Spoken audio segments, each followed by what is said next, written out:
Assalamualaikum warahmatullahi wabarakatuh. Waalaikumsalam warahmatullahi wabarakatuh. Kami dari kelompok 1 ingin mempresentasikan mengenai materi sistem pencernaan pada manusia.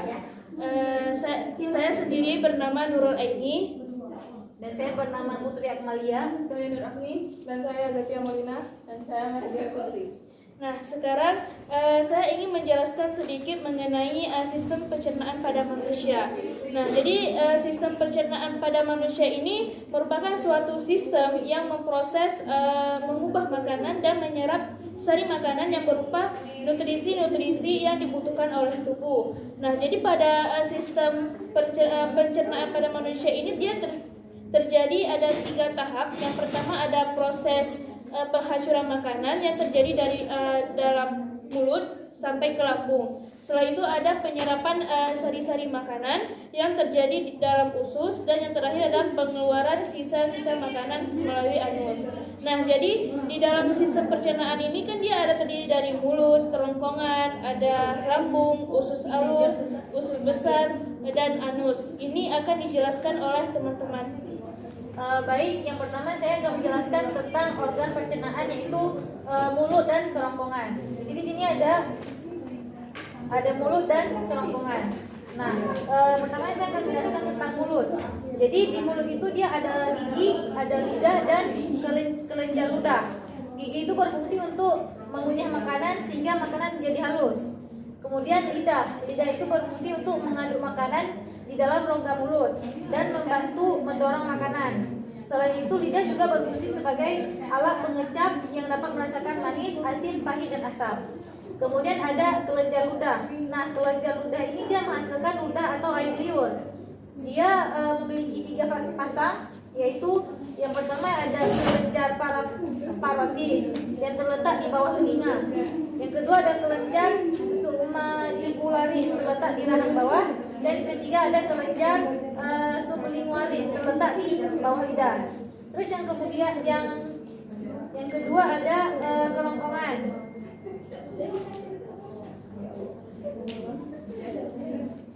Nah, di kerongkongan ini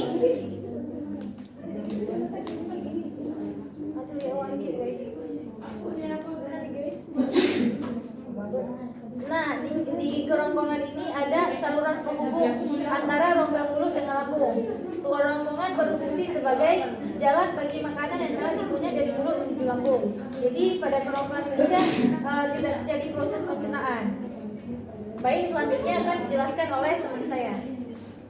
Kemudian ada lambung. Lambung atau disebut dengan ventriculus merupakan kantung besar yang terletak di sebelah kiri rongga perut.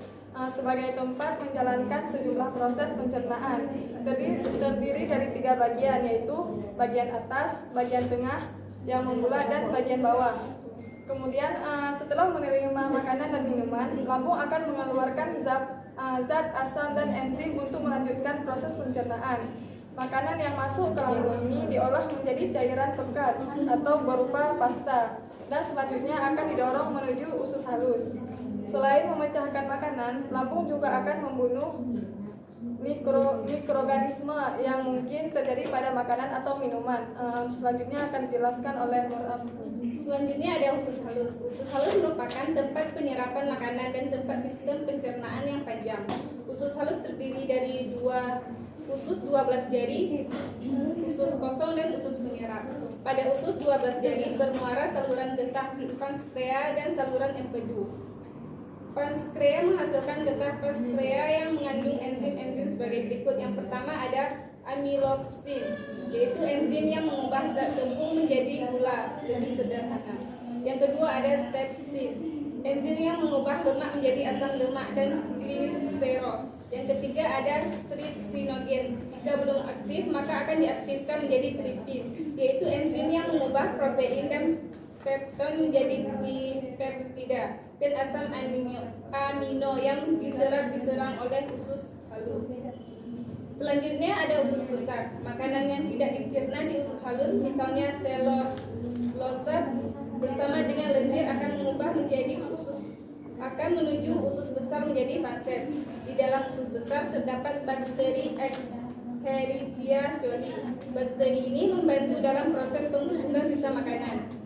Bakteri E. coli juga menghasilkan vitamin K. Selanjutnya akan dibacakan oleh kawan. Selanjutnya ada anus. Anus merupakan lubang tempat pembuangan fases dari tubuh. Sebelum dibuang lewat anus, fases terlebih dahulu ditampung terlebih dahulu pada bagian rektum. Apabila fases sudah siap dibuang, maka otot sphincter rektum mengatur pembukaan dan penutupan anus. Otot sphincter yang menyusul rektum ada dua, yaitu otot polos dan otot lurik. Jadi proses deteksi buang udara besar dilakukan dengan sadar, yaitu adanya kontraksi otot, dinding, perut yang diikuti dengan mengendurnya otot, anus dan kontraksi kolon serta rektum. Akibatnya fases dapat terdorong keluar anus. Nah, jadi selanjutnya tuh pada sistem pencernaan pada manusia itu kita memiliki gangguan pada sistem pencernaan manusia. Contohnya tuh seperti gastritis, yaitu di mana kondisi ketika lapisan lambung itu mengalami iritasi, peradangan atau penyikisan. Nah, terus yang kedua itu ada konstipasi, yaitu susah BAB. Terus yang ketiga ada pankreatitis atau penyakit langka saat pankreas mengalami peradangan. Terus yang keempat ada diare, yaitu sering buang air besar. Dan yang terakhir ada hiatus, itu penumpukan gas di organ pencernaan. Nah, jadi sekian dari kelompok kami. Ada yang ingin bertanya atau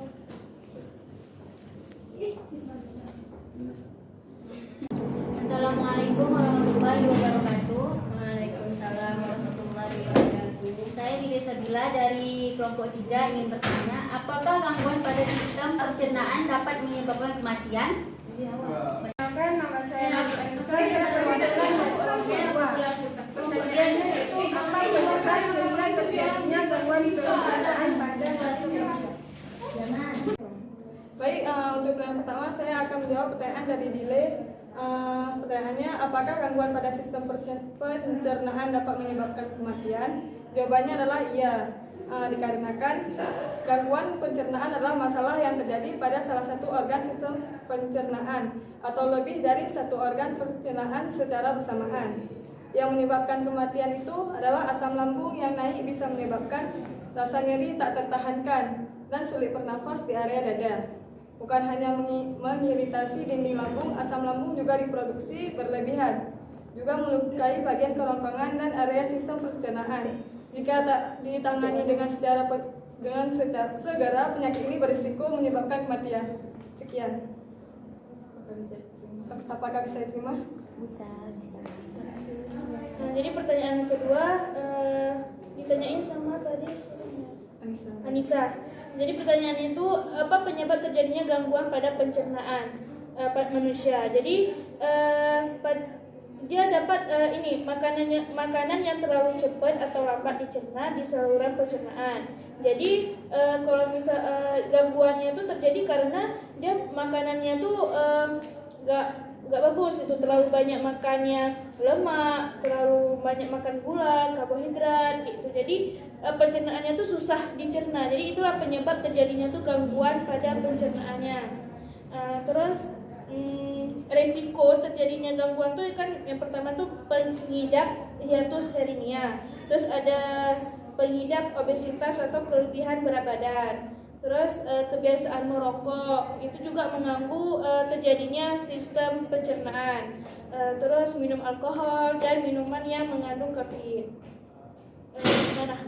Bisa diterima? Terima kasih. Nah, jadi sekian dari kelompok kami. Mohon maaf apabila ada kesalahan kata-kata. Kami akhiri. Assalamualaikum warahmatullahi wabarakatuh. Waalaikumsalam warahmatullahi wabarakatuh.